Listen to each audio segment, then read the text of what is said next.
बहुत समय पहले की बात है। एक गांव में रामू नाम का एक ईमानदार किसान रहता था। वह हर दिन कड़ी मेहनत करता, फिर भी उसका खेत सूखा पड़ा रहता, अनाज नहीं होता और उसका परिवार भूखा रह जाता।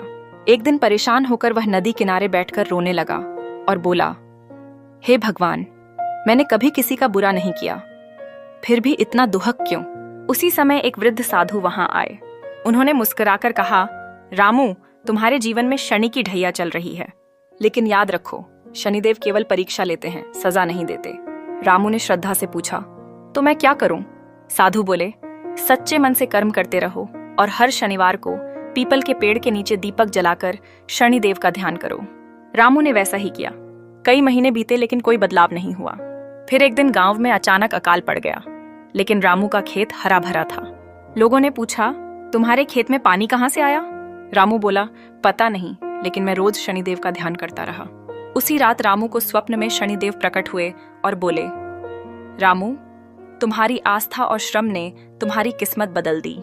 मैं सिर्फ कर्म का फल देता हूँ, ना कम ना ज्यादा। तब से रामू का जीवन बदल गया और वह दूसरों की मदद करने लगा। अगर आपको इस वीडियो अच्छा लगे तो कृपया लाइक, शेयर और सब्सक्राइब कर दें। धन्यवाद। डिस्क्लेमर: यह पाठ्य सामग्री आम धारणाओं और इंटरनेट पर मौजूद सामग्री के आधार पर लिखी गई है। डिवोशनल @व्लॉग्स चैनल इसकी पुष्टि नहीं करता है।